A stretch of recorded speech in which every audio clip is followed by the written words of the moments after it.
Hey guys, Sean Oliver, Kayfabe Commentaries here. Um, Vince Russo, we've already shown his timeline of WWE. Now we move over to WCW in the year 2000, where we cover his a year in WCW with him. Different from the WWE days. Anyone who knows wrestling history, especially around that time period when the Monday Night Wars were in full effect, know the difference between Vince Russo in WWE and Vince Russo in WCW. He never held a heavyweight title in WWE, that's for one. And of course, that happened since September of this year that we're covering in this timeline, 2000. Vince Russo, this was a time when the curtain was being drawn back, not just on the business. We knew what a work was, but now what was happening was the creative players behind the scenes were becoming characters. Now, before they were on-screen characters, they first had to be characters in the sheets. They were known, and Vince Russo was known for having left WWE after a very successful run there with Austin and The Rock and everything that happened there in the late 90s. Well, now he's called over to WCW, and he goes rather famously, very quickly. And we cover all this. Okay. So we cover Russo's time in WCW after having booked successfully and in WWE, or written successfully in WWE, and becoming a character himself. He was behind the creative decisions that he was a part of on camera also, which is the source of so much of the controversy that surrounds Vince Russo. Who am I to judge? I never had to write 52 weeks of 9 hours a week of television. I don't know that I wouldn't have put myself on camera. I don't know if I would have given myself a strap. Hey, but Vince Russo's goal was to get people talking on Tuesday mornings about what they had just seen. So you can't argue with the success of that aspect of his job. But you judge the rest. Timeline 2000, WCW, Vince Russo.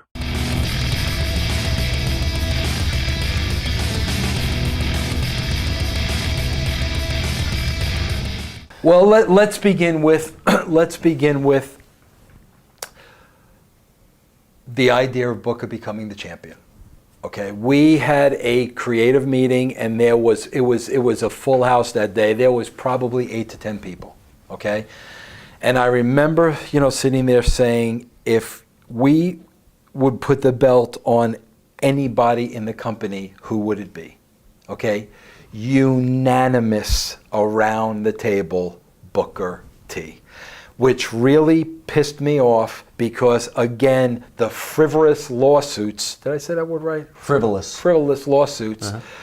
Well, the reason we put the belt on a black guy was because of the law.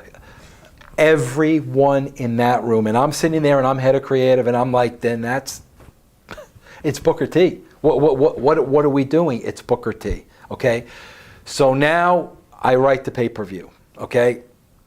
Johnny Ace, okay? I think Hogan had a match with, did he have a match with Steiner, or it's some kind of a match? Jeff, I don't remember what the setup was, okay? But I remember that I think Jeff was the champion, but Jeff was having a match with Hogan first before. But I don't remember what the setup was.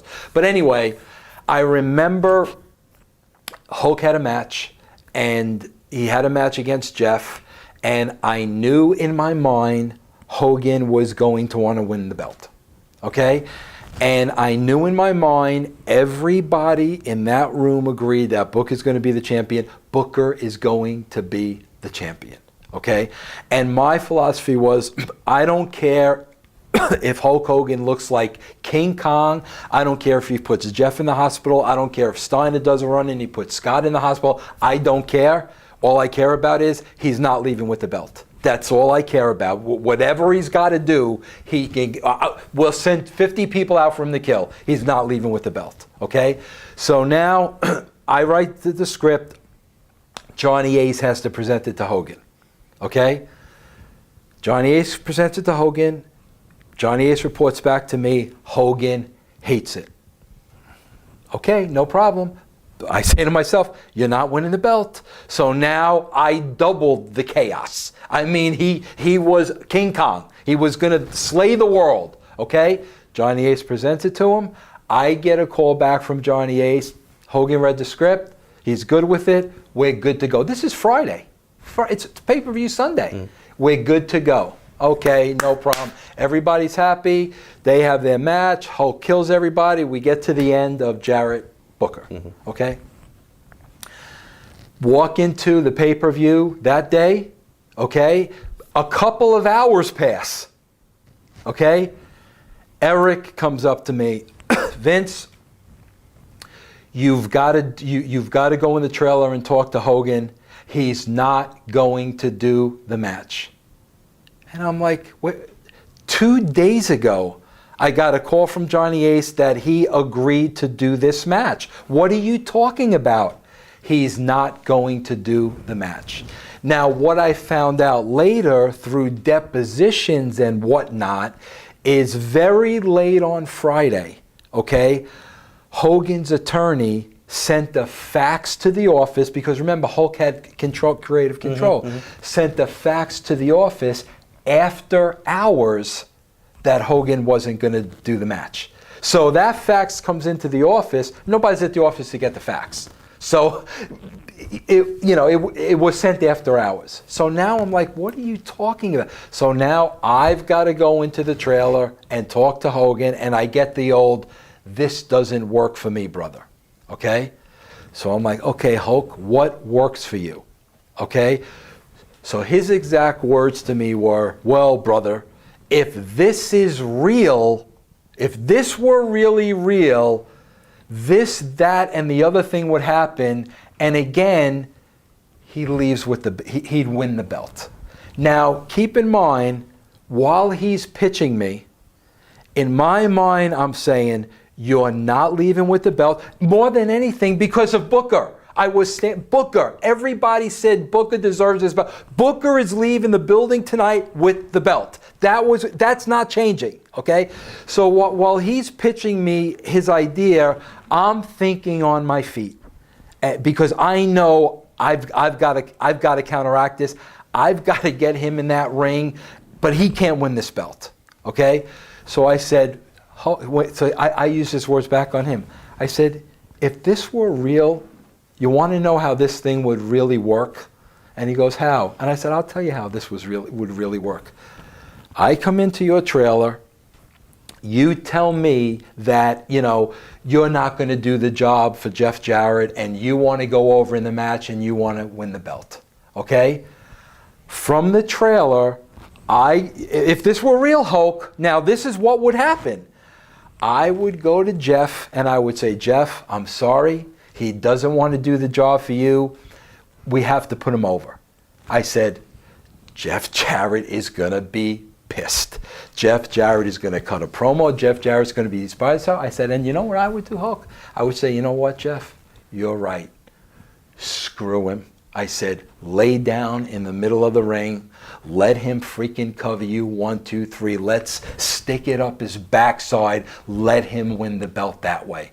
I said, that's what would really happen, bro. If you want to know, what's real, brother, that's real. I swear to you, while I'm laying this out to him, his eyes are getting wider and wider, like, oh, that's good, that's good, that's good. Okay?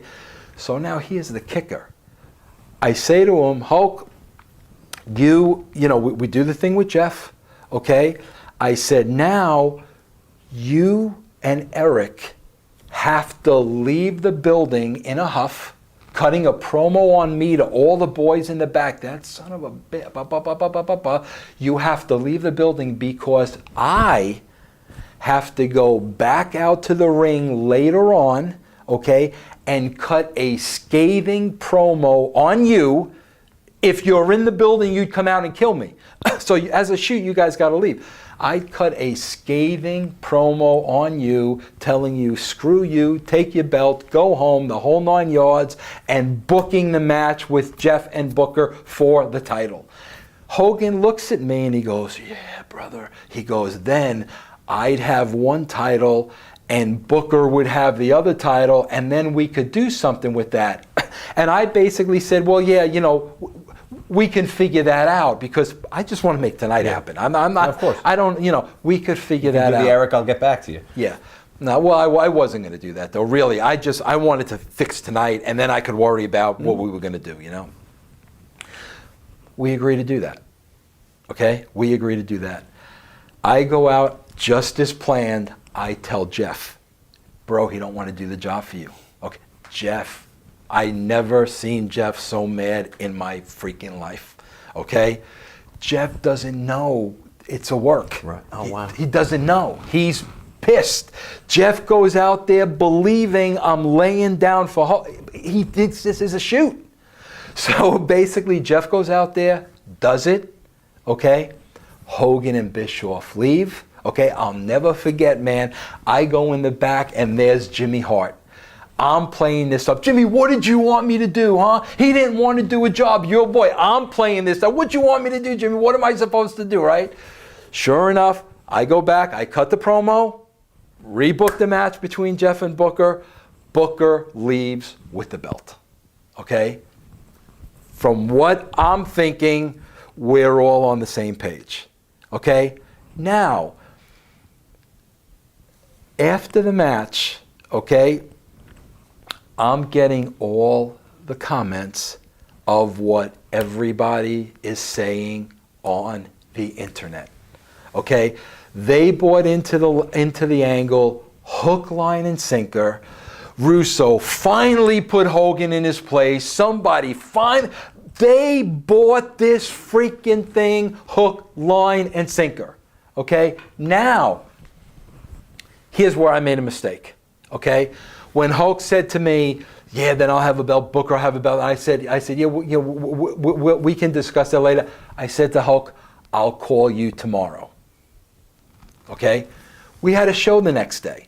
Okay? We because we had, Nitro and then Thunder. We had a show the next day. I didn't call Hulk the next day. Now, Hulk's sitting at home reading all this crap. Russo finally put Hogan in his spot. Now, Hulk's thinking, I got one up on him because I told him I would call and I didn't call, okay? But the reason why I didn't call was I met with Brad Siegel, okay? And Brad Siegel said, Vince, what happened? I laid out the whole scenario to Brad Siegel, And so Brad said to me, well, what are you going to do with Hogan now? And I said, Brad, honestly, I don't know, but I do know I told him I was going to call him today, okay?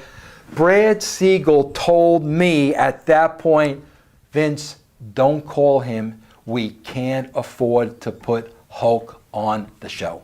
We can't put him on the show. It's costing us too much. Leave it alone. Don't call him. This is from Brad Siegel now. I mean, the head of all. Honestly, I still should have called him because I gave the guy my word. I told the guy, I will call you tomorrow. Regardless of what Brad said, I should have called him. I didn't call him. So now he's reading all this stuff on the internet. I don't call him to add insult to injury. The next thing I know, defamation of character lawsuit. He never knew I was going to cut the promo in the ring, and we're off to the races. Wow. And and the next day, I told Jeff because I couldn't lie to him. I said, bro,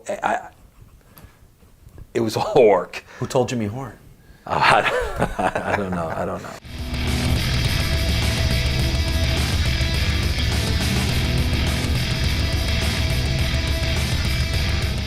Was anything ever officially in the works? No, not at all. That was just me talking.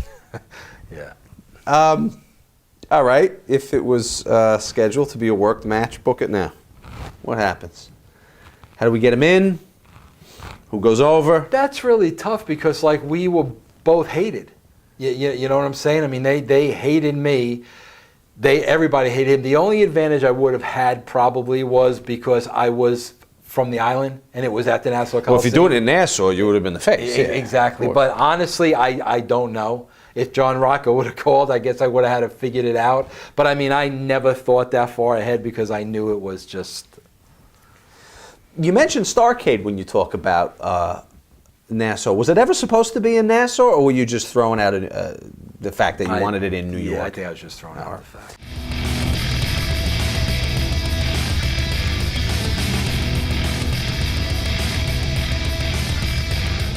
What was the relationship with Buff and his mother? Like, did he like having her around, or was it kind of like when your mom's in school? He seemed to love having her around. I mean, he really did. He seemed to enjoy having her around. And I mean, and it's kind of cool because she was like game for anything. I was going to say, was she one of the guys, basically? Oh, yeah. She was great. She really was.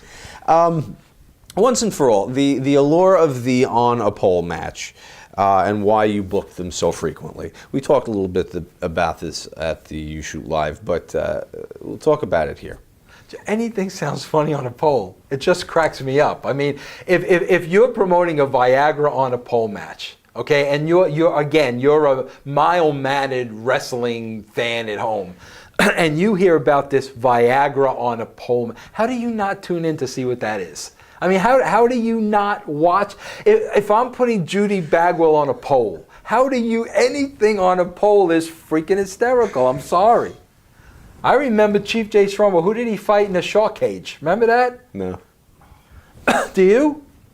WWF? In a shark cage. I mean, literally this big. 2 people were in it. WWF? Yeah. 70s? Oh, yeah. Yeah.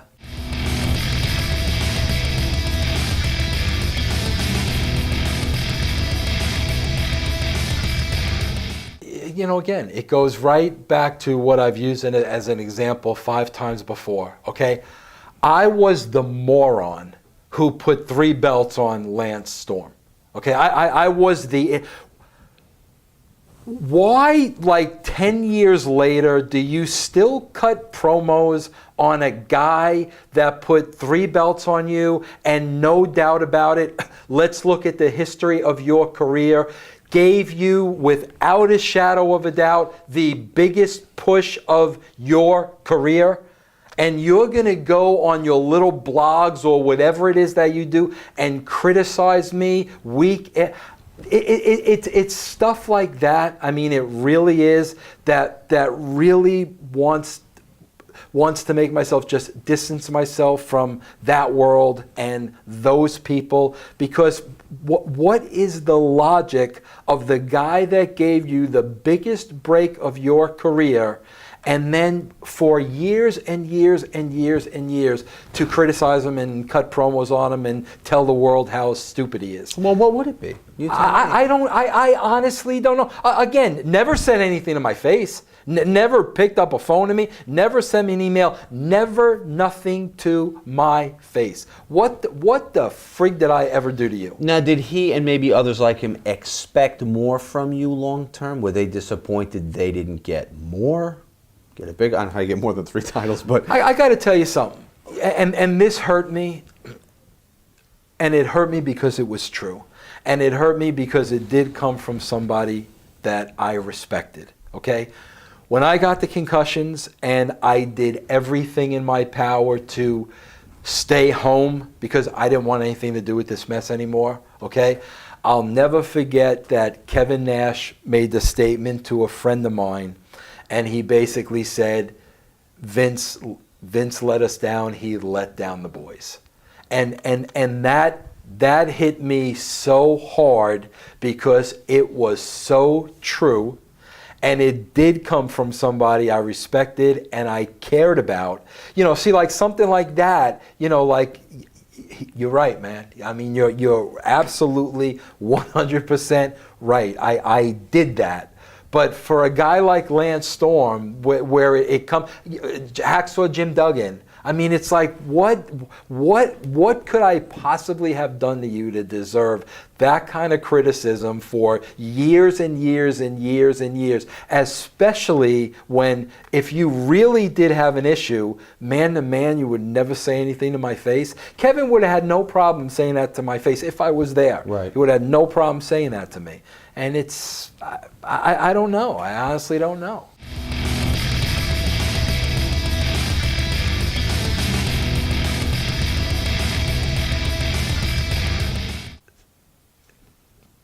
These guys, I mean, this is like the biggest mystery of the wrestling business. Okay, we would have these guys booked on the show.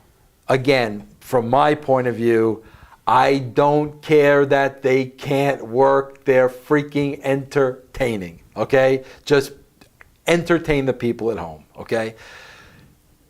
These guys, we'd book them in a match, we'd book them in an angle, whatever. Okay. They'd be there the whole entire day. You'd see them going over their match. They'd be there the whole entire day, and at 6 o'clock, these guys would magically disappear, and we'd have to rewrite their segment. Every freaking time. Why they did that, I have no idea. To this day, I don't understand it. It got to the point of being funny, to be honest with you. You know, that, yeah, they're here, they're going to be gone at 6 o'clock, so we better have a plan B. But every single time, that's what those guys would do. That's funny. Oh, it's hysterical. They're fans of ours. So, Jay, why don't you let us know what that's all about? He probably won't remember.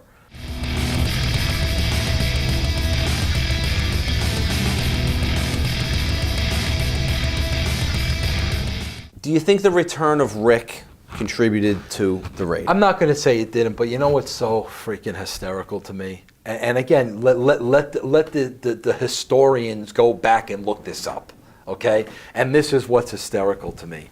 You know, for all these young guys that want to have real 5-star matches, you know, the Jen Mees of the world and the Chris D'Angels of the world and all these guys, you can go back to the beginning of time, okay? Nothing in the entire wrestling business draws a higher rating than a wedding. That's a fact. That is nothing. Nothing draws a higher rating than a wedding. That's why these guys that want to have 5-star matches and it's hysterical to me. It's they should get married instead. I mean, Jeff and Karen, their rating was huge. I mean, TNA's ratings suck. That rating was freaking huge. Nothing does better than a wedding. And people like, I just don't understand. How can you not look at that?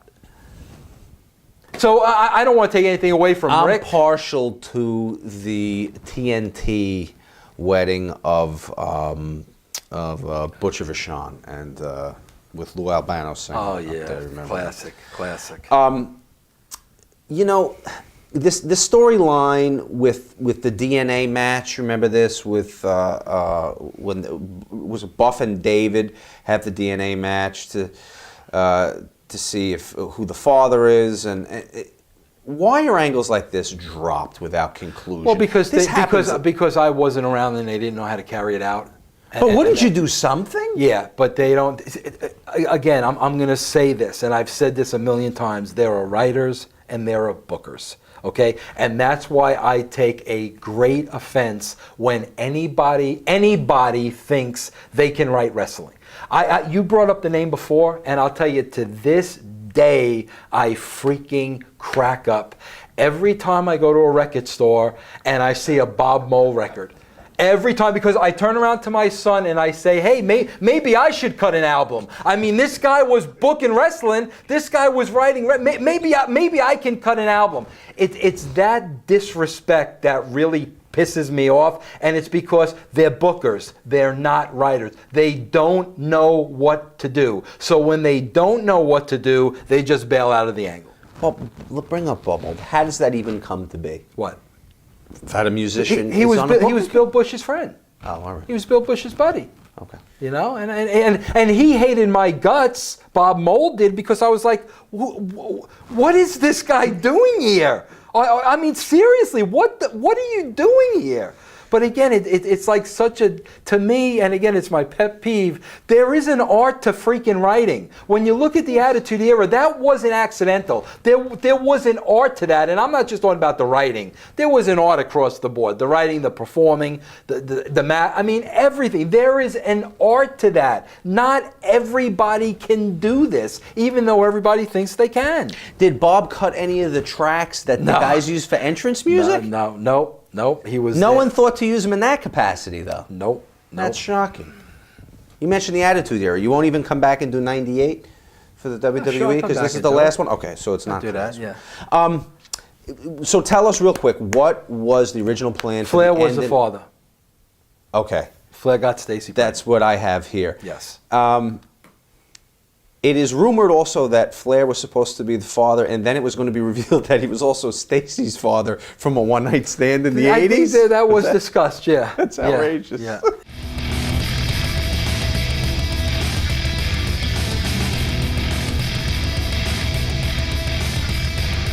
Was that yours?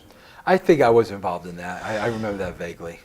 Are there people that it's impossible to turn heel? Ricky Steamboat, well, Tony Atlas. If they don't want to be turned. But is there just something about No. someone's persona they're not, that they could never be a heel? I don't believe, no. Again, to me, it's all in the writing. I think you can make anybody a heel. I think now it may take time. It may take a lot of time and a lot of building. But no, I mean, but if they, in their heart of hearts, don't want to do it, and you try to do it anyway, you're dead in the water. That was the problem with Goldberg. Trying to make him a heel when he did not be a heel.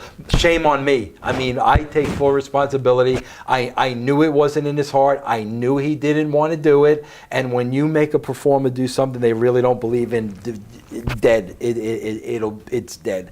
So, I mean, that was me.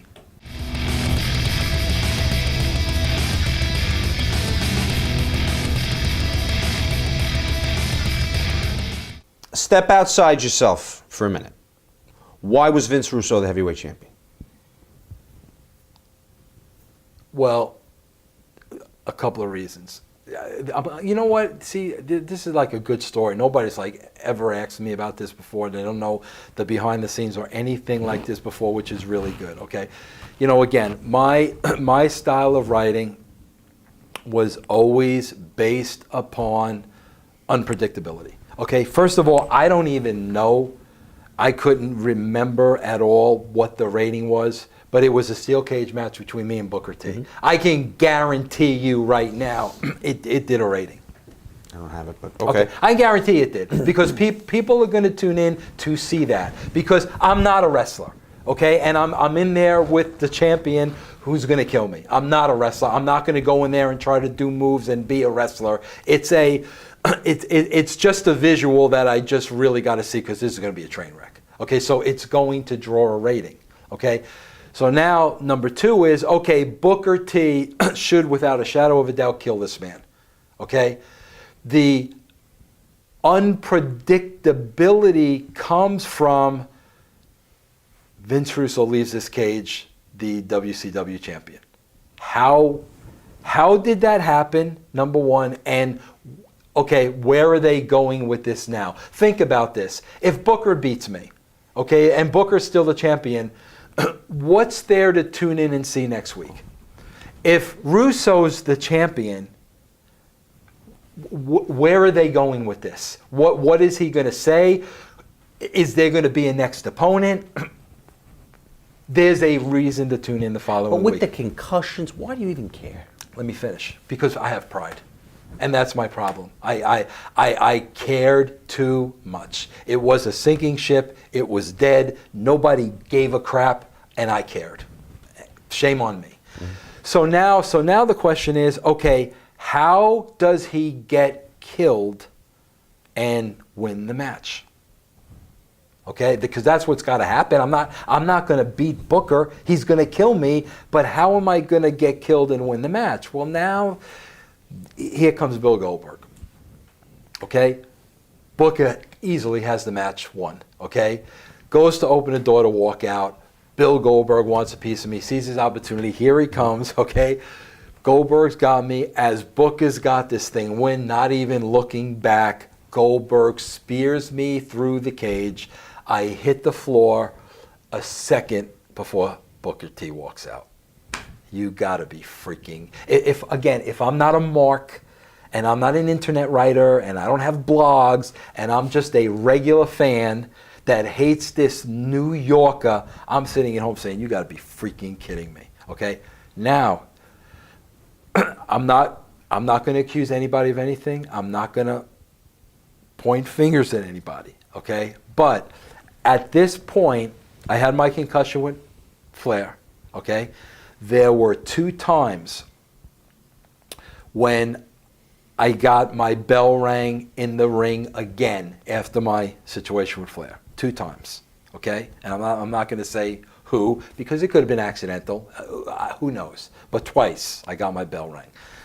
So now I'm like, the helmet that I always used to wear, that was a shoot, bro. That was, I'm not gonna die doing this. I've got a concussion. These guys keep taking shots at me. I'm not gonna die doing this. I'm going to protect myself. That was a shoot. I mean, it really was. So now Goldberg's got to spear me through the cage. Okay, so now that day, I'm like, Bill, I've got a concussion. I've been hit in the head twice since the concussion. Bro, you've got to take care of me here. You've got to take care of me, okay? So now I remember the door, here's the ramp. The door is facing the ramp, okay? As Booker's going out the door, I want to go out the same side through the cage, okay? So, Bill, you have to take care of me. You got to take care of me. You got to take care of me, okay? Vince, don't worry. I'm gonna put you right through the middle of this cage, and the runway. You got the 2 steel barricades. I'm gonna land you right between these 2 barricades. I mean, right between the 2. I'm literally gonna place you on the floor. Don't worry. I'm gonna place you on the floor. Okay, Bill. No problem. No problem. No problem. Go through the match with Booker. Blah blah blah. Here he comes. Okay. Blah blah blah. Through the cage. Back of my head first into the steel barricade. Directly, there's this much space directly into. I was out of it. I was out of it. That was it. That was. The next day, I think I relinquished the title, basically saying I got nothing else to prove. I'd beat Booker T. If I beat Booker T, I could beat anybody. So again, people, that again is just the comedic part to me. People that say he put the belt on himself. I won it on a Monday by a lunatic putting me through the cage, and I relinquished it 2 days later. It's a story, you idiots. It's a storyline. Because they value, like we talked before, like back in the day, Bruno, 13 years, right. They still value the belt as something meaningful, maybe the last piece of old school wrestling that's left. Whereas your perspective was the business has to change, the internet changed it, the titles, everything has to change. So this is a different perspective. Right. But that was like basically that last time was like kind of the icing on the cake. And I remember like soon after that, I think there was an episode, like I relinquished the belt, and I think the next episode might have been, or maybe that episode, I remember handing the keys of the to the castle over to Mike Sanders. And I remember saying, Mike, I got to go, blah, blah, blah. You need to take care of things. And like I did that because I knew I was finished. What did you say to Bill in the locker room? I didn't say anything because I was out of it. I mean, I was stretchered out. I mean, I was on that show. You never had an exchange about that? No. I mean, like I said, I think the next night I went and I did the little sit down. Mm-hmm. I wasn't even on the show. I think I just did the sit down, and I mean that I was done after that. That was it. Do you think it was intentional? I'm not gonna accuse him of anything. Did you have a problem with Bill? But Bill had a problem with me. Bill had a huge problem with me. Huge, because I wanted him to lose a match. And he had a huge problem with me. But there was a lot of room between those 2 barricades. I mean, a lot of room.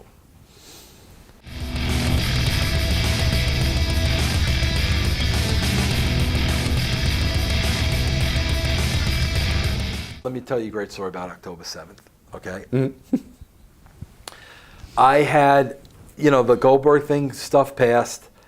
We were in San Francisco, the Cow Palace. I had given Mike Sanders the keys to the castle, okay? The next day, the entire company was going overseas to, I think, Australia for a show. Right. Is that what it was? Yeah. Australia. Okay. I hate to break the news to everybody, okay? Since the age of 6, okay, I have been the biggest San Francisco Giant fan in the world. Okay, my father grew up a New York Giant fan, Polo Grounds, passed it down to me, huge Giant fan in the world. We're in San Francisco. We're going to Australia the next day. I'm on that Australia trip. The Giants have a playoff game against the New York Mets the day I'm leaving for Australia. I grabbed Jeremy Borash and I said, JB, F Australia, I'm going to the playoff games. I'm going to see the Giants. Whatever the consequences are, I could care less. And I went to the games, and everybody went off to Australia. So as you could see, by that point, I was pretty much done. What was the final? They lost. They did. Yeah, it's terrible. Talk about Hoovy for a minute. Yes. We hear a lot of stuff about him. Crazy? You know, I was never there for the crazy Hoovy. I was always there for just the over-the-top freaking Hoovy that just, he just cracked me up. I don't care what anybody says, and that people can kill me, people can write into you, whatever they want to do. Making Hoovy a color commentator was one of the greatest things I've ever seen in my life. I could care less what anybody says about it. If you are not entertained by that, if you aren't entertained by that, you really need to look yourself in the mirror, because something's wrong in your life, that you're taking everything so seriously that wasn't the most entertaining thing you ever saw.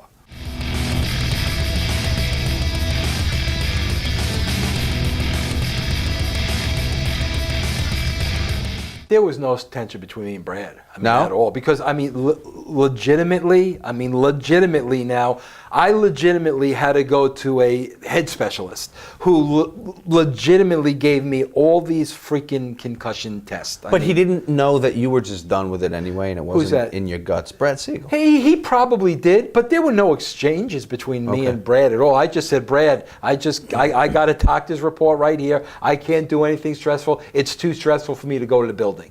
But there was no, maybe he never let it, there was nothing between him and I.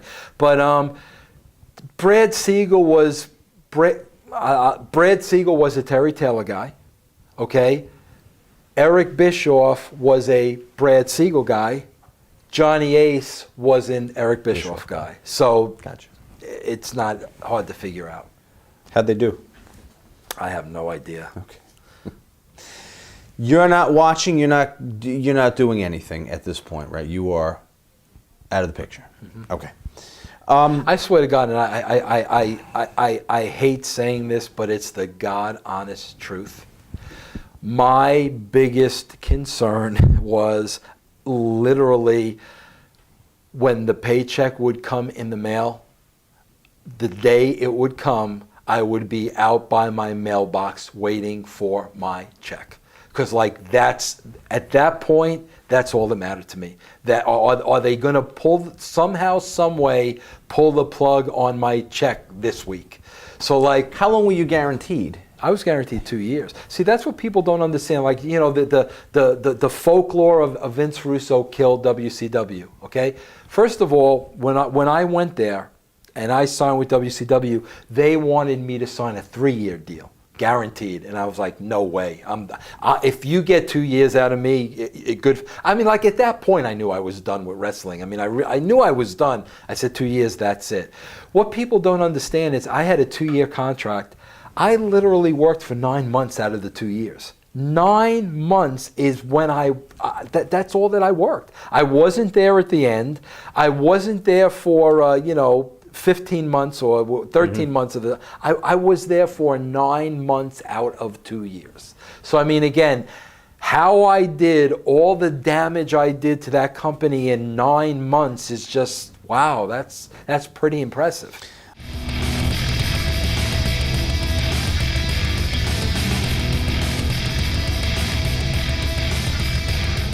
Did you hear anything about wrestlers or management in WCW thinking that this was the best choice? Or did you consider, even back when you said all the paranoia was going around, interest in companies, think it was a possibility that you'd be working for Vince again?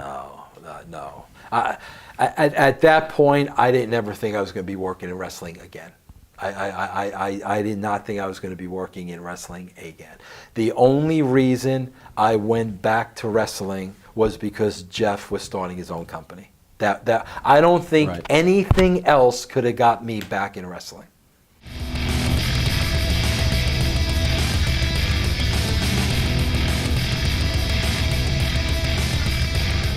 Was this your first video game appearance? And I've still never seen it. Oh, really? How about any residual, any royalties? See anything? Are you kidding me? Are the creative guys ever involved? Maybe not even this game, but prior or after in WWE. Are you guys involved in the storyline element of the games? Or Sometimes. I mean, especially like when I was at the WWF and I was doing the magazine, I was always involved in the games when I was doing the magazine. Once I started doing the shows, there was just really no time to be.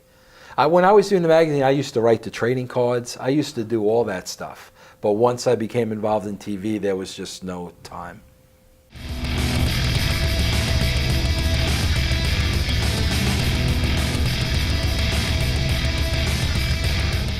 Now, Glenn, we hear the notorious booking suggestions, the invisible wrestler, the whole deal. Great concept. Talk about Glenn. He seems to be cut from your mold a little bit. I swear to God, you know what it is?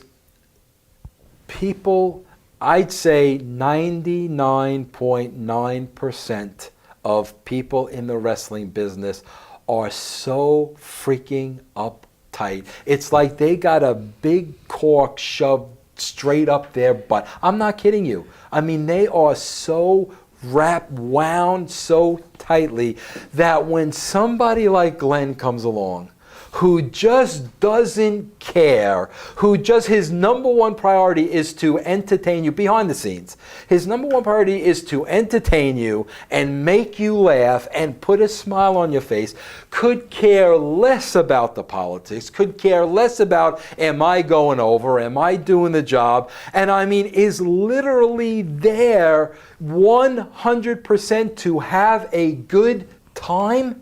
It stands out like a sore thumb. And people in the business are so wound up and so tight and so having a cork up their butt that when somebody like this comes along and basically says, hey guys, this is a joke. You know it? They're paying us money to go out there and have play fights, and we're the luckiest people on the face of the earth. When somebody comes along and just says that, rather than just love and embrace this guy, they're so wound up that they hate his guts.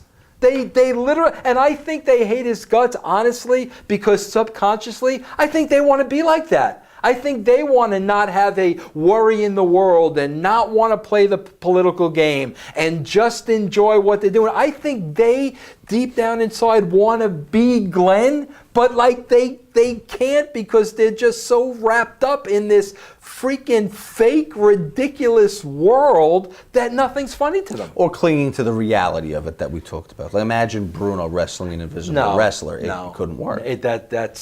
No, they're not looking at it that way. No? They're not looking. If you talk to half these guys, they don't even know who Bruno is. Honestly, they don't know who Bruno is. They really don't. And having ever seen a Bruno Sammartino match, I guarantee you any wrestler under the age of 26 never even saw Bruno Sammartino wrestle. I guarantee you. Because you know what? They would look at Bruno Sammartino on YouTube and you know what they would say? Oh, he's not a good worker.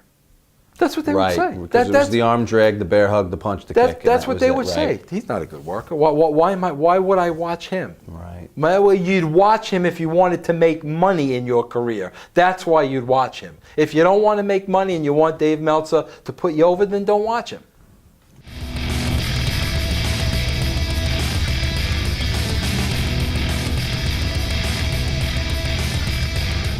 Did he show up most nights in no condition to work? Did he show up in no condition to work, or did somewhere along the line he was in no condition to work? Okay. I'd say more the latter. Okay. I'd say as the night progressed, he was in less and less of a condition to work. Very good wrestler. Good on the microphone. Would you, as a booker, because we've seen these decisions with other people over the years, they take a chance on someone they know may not be reliable because the other stuff is so good. would that be a mistake with someone like Scott Hall? Should he have had the spotlight taken away much sooner? He probably should have, but I mean, I would probably be as guilty as that more than anybody, because you have that hope. You have that hope. You remember what the guy was. You know, like, I don't even want to say in his prime, because he didn't need to be in his prime. You remember what the guy was, and you remember the gifts the guy had, and you just always have that hope that, you know, the next time you put him out there, you're going to see that guy. It's like you're holding on to it, that you're gonna see that guy, and then it's just it's you know, time after time after time, when you're let down, for some reason you still believe tonight's the night we're gonna see him, you know, and that's our error, you know.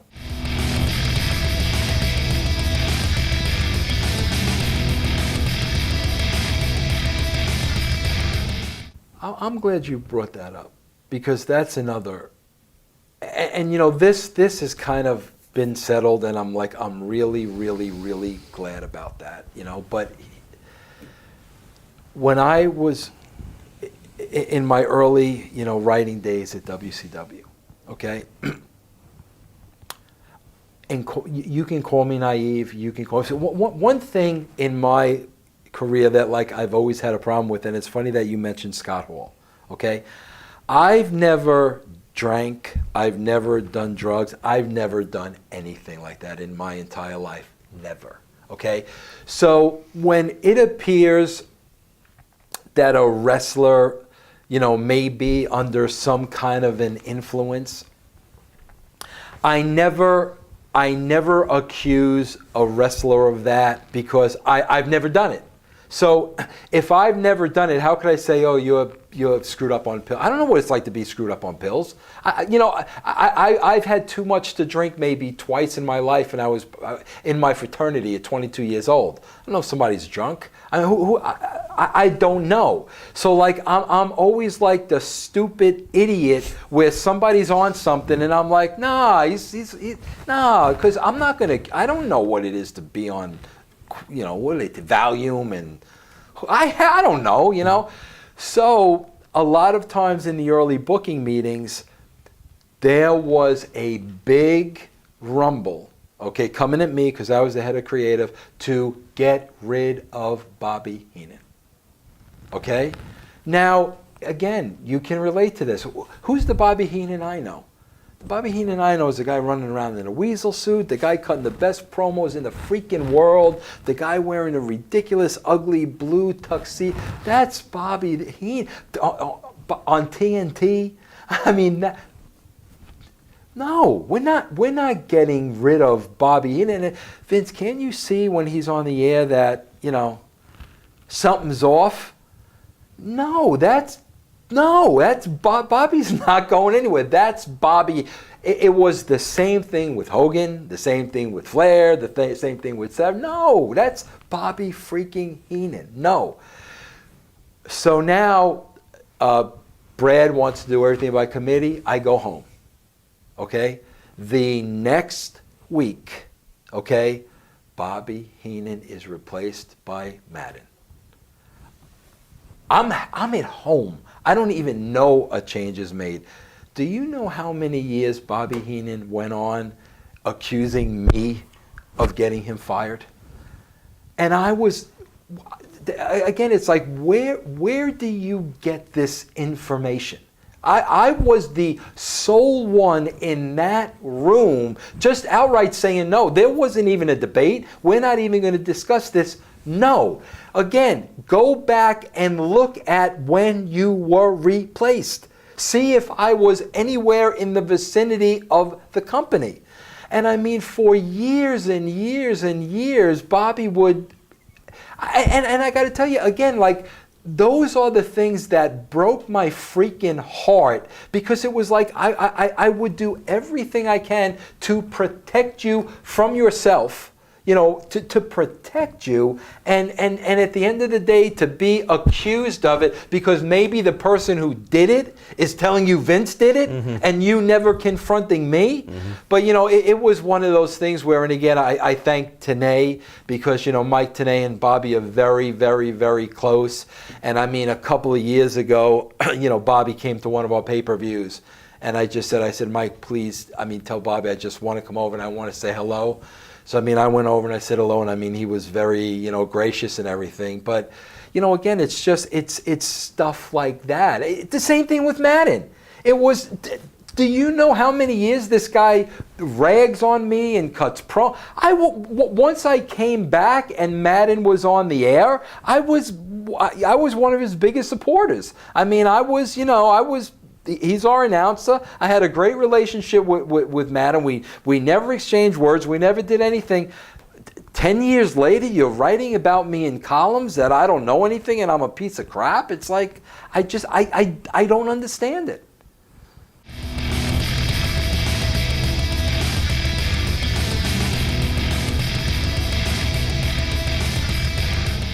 What happened here? How could a company lose all that money in 1 year, especially considering that 2 years before they'd been profitable? How did it happen so quickly, I guess is what I'm trying to ask. Again, just from observations and from what I saw and from what I believed, when the merger happened between Time Warner and AOL, and those AOL people came in, okay, from what I can gather, they just didn't want to be in the wrestling business. There are a lot of people that are ashamed and embarrassed to be associated with wrestling, and a lot of people like inside the industry don't understand that because we embrace the wrestling business. To a lot of other people on the outside, it's a joke. It's embarrassing. It's lowbrow. And especially if you're a businessman, a lot of people don't want to be associated with this business. And my feeling was when that merger happened, and that merger literally happened a week or two after I joined the company. It was like immediate, right after I joined the company. When that merger happened, I just don't think that they wanted any part of professional wrestling. Right. And I think, the decision was made early on, as soon as they came on board. Obviously, it had nothing to do with the ratings. They didn't care about the ratings. To this day, they haven't, no show on that channel has really done ratings what wrestling did. So it wasn't a matter of it not pulling a number. I think they just didn't want to be associated with professional wrestling. When you took the job in '99, what did you want to do with that company?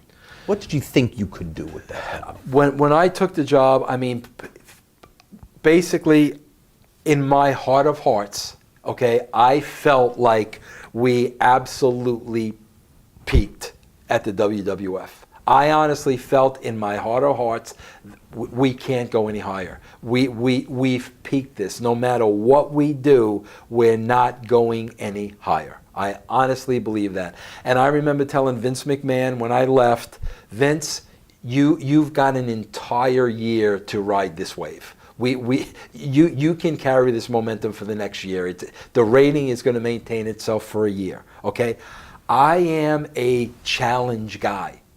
That's what I am. I'm a challenge guy. So now I'm seeing and I'm feeling in my heart of hearts, this thing is peaked. It's not going to get higher than this. The rating isn't going to get higher. The audience is going to grow. But there's this other company over here now that's absolutely dying on the vine, absolutely dead.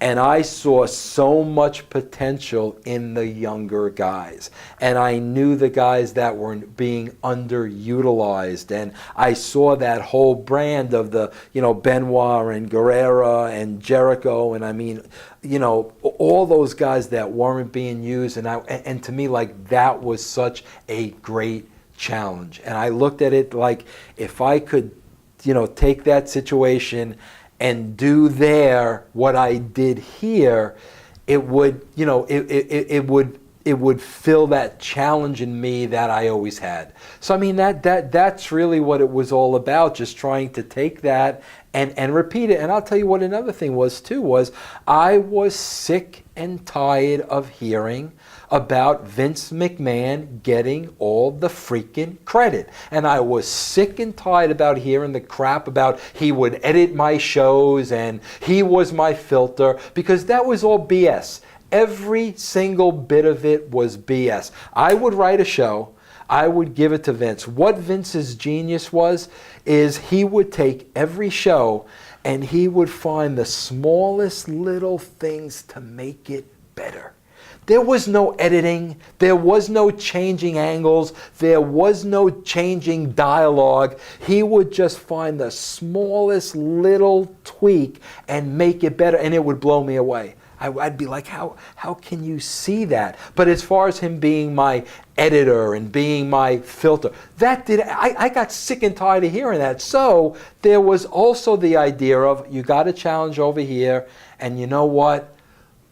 Let's show everybody that you can do this without Vince. And let's show it to myself too. Let me prove it to myself too, that I can do this without Vince, because I knew I could.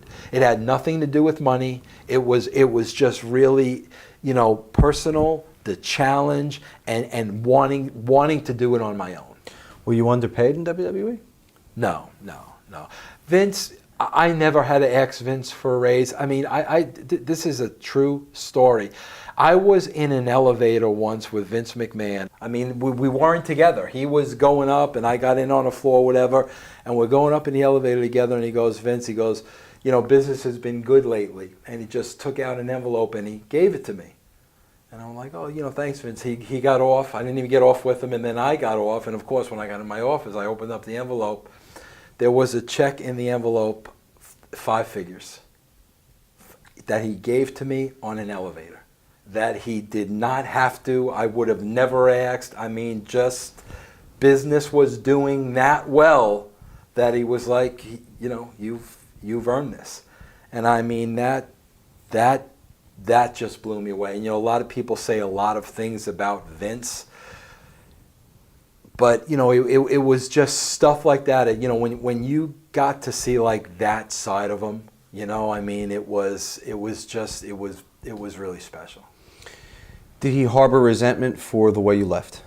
Yeah, he did, and I think it was more shock than anything. But again, it's like, man to man, when my family will always be first to me. And I mean, even though I spent so much time away from my family, being on the road, trying to earn a living, the reason I was doing it was for them. And from man to man, when somebody tells you, basically, I don't care about your family, I'm paying you enough money now, hire a nanny to take care of your family. When somebody tells you that face, there's no turning back at that point. I don't care if I would have if he was paying me $2 million a year at that point, there was no turning back. You can't tell another man, put the money in front of your family. You can't say that to another man. And I mean, I remember sitting across from him, when those words came out of his mouth, I knew that there's no turning. I'm a piece of crap to my family if I don't turn back. And I mean, and that was literally the end. In the end, who killed WCW? The suits. I mean, literally, the people making the business decisions at the top. I don't think it had, I mean, again, I'm not sitting here saying, no, Vince Russo didn't kill WCW. It had nothing to do with Eric Bischoff. It had nothing to do with Hulk Hogan. It had nothing to do with anybody in that locker room. It was a management decision from the top, in my opinion, that suits that just did not want to be in the wrestling business, and they no longer are. Do you look back at anything in WCW with fond memories? Wow.